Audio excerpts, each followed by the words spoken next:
السلام علیکم ورحمۃ اللہ وبرکاتہ۔ الحمدللہ ثم الحمدللہ۔ رمضان المبارک کا چاند بھی نظر آ چکا ہے، رمضان کی آمد ہو چکی ہے۔ حضرات ہم انشاءاللہ ابھی کچھ دیر بعد رمضان کی پہلی سحری بھی کھائیں گے، اس کا انتظام گھروں میں جاری ہے، مدارس میں بھی جاری ہے، جیسے کہ ہمارے مدرسے میں بھی طلبہ لگے ہوئے ہیں تیاری کرنے کے لیے۔ بڑا ایک خوبصورت ماحول رمضان میں بن جاتا ہے۔ حضرات ہم نے سب نے رمضان کی تیاری کی، لیکن میں یہاں آپ کے سامنے ایک اہم پوائنٹ پر گفتگو کرنا چاہتا ہوں۔ حضرات ہم نے روزے بھی رکھنے ہیں، قیام بھی کرنا ہے، قرآن پڑھنا بھی ہے، قرآن کی تلاوت کرنی ہے، قرآن سننا بھی ہے، ہم نے دعائیں بھی مانگنی ہے، اپنی گناہوں کی معافی بھی مانگنی ہے۔ اللہ قرآن مجید میں فرماتا ہے قد افلح من تزکا۔ حضرات دنیا کا کامیاب ترین شخص وہ نہیں ہے جس کے پاس بینک بیلنس ہے، جس کے پاس گاڑیاں ہیں، کوٹھیاں ہیں، بنگلے ہیں، جو ایم پی ہے، ایم این اے ہے، وزیر اعظم ہے، پروٹوکول ہے، صدر ہے، جج ہے۔ یہ کامیاب لوگ نہیں ہیں۔ اللہ نے کامیاب کس کو قرار دیا ہے؟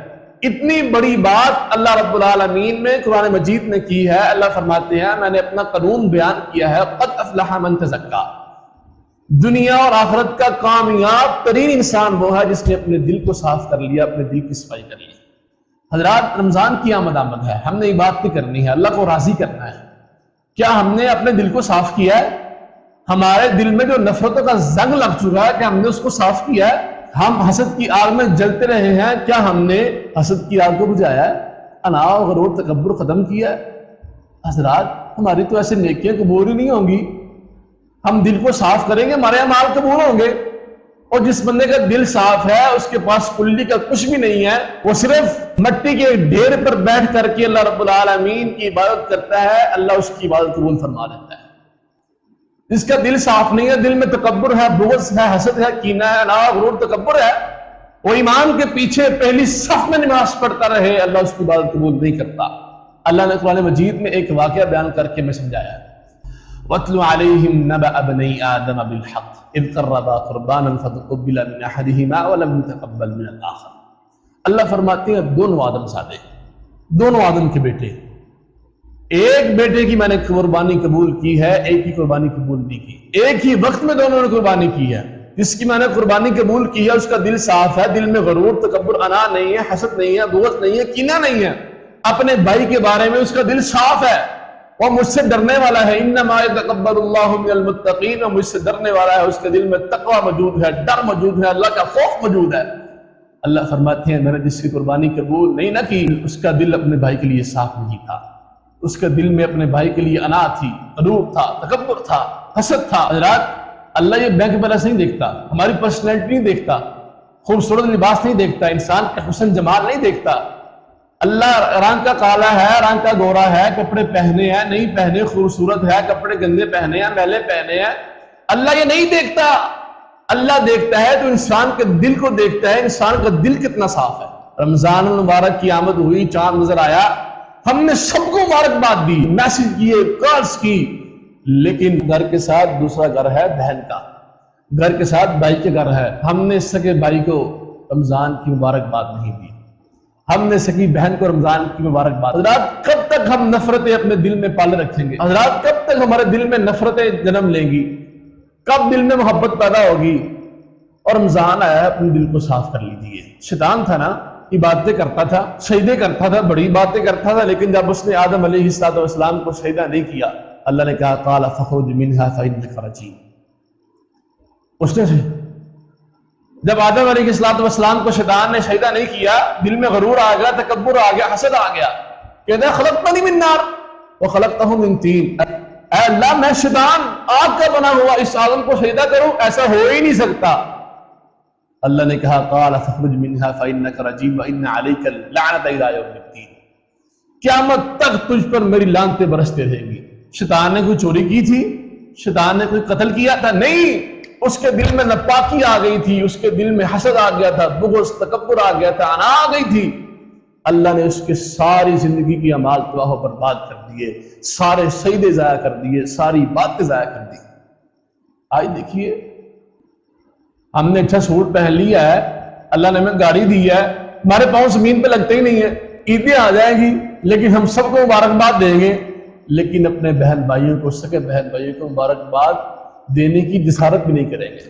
یوسف علیہ السلام نے بھائیوں کی مارے کھائی، بھائیوں نے مارا، مکے بھی مارے، تھپڑ بھی مارے، لیکن یوسف چھوٹا تھا، ہاتھ بھی اٹھا سکتا تھا، لیکن یوسف علیہ السلام کا دل اپنے بھائیوں کے لیے صاف تھا، ہاتھ نہیں اٹھایا، کچھ نہیں کہا۔ جب بادشاہ کے محل میں چلا گیا، زلیخا نے اپنے کمرے میں بلا لیا، کہہ دیا وقالت حیت لک یوسف میں تیرے لیے سج کے آئی ہوں، بناؤ شنگار کر کے آئی ہوں، میک اپ کر کے آئی ہوں، خوبصورت لباس پہن کے آئی ہوں، خوبصورت بن کے آئی ہوں، یوسف میری طرف دیکھ تو صحیح۔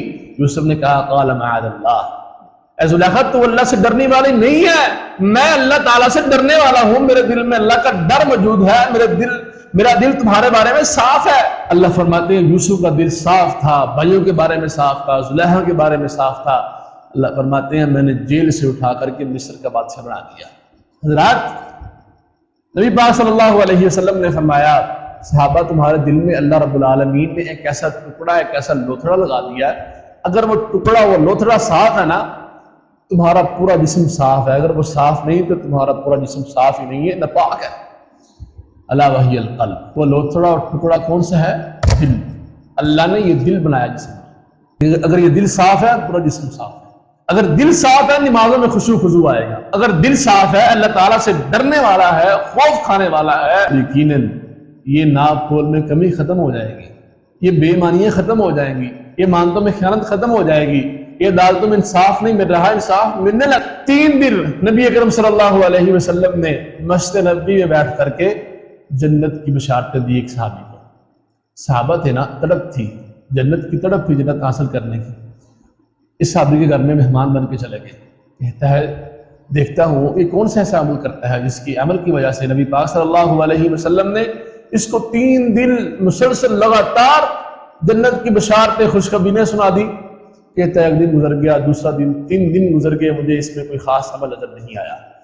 یہ جانے لگا، پوچھتا ہے یار میں تمہارے گھر میں مہمان بن کے آیا لیکن میری نیت یہ تھی، دیکھتا ہوں تم ایسا کون سا عمل کرتے ہوئے جس کی وجہ سے ہادی دو عالم نے اپنی زبان مبارک سے تمہیں خوشخبری سنا دی ہے۔ یہ کہتا ہے یار میں تمہاری طرح ہی نماز پڑھتا ہوں، نفل ادا کرتا ہوں، سنت ادا کرتا ہوں، تمہاری طرح ہی صدقہ خیرات دیتا ہوں، لیکن ہاں ایک عمل ہے تم سے الگ۔ وہ کون سا؟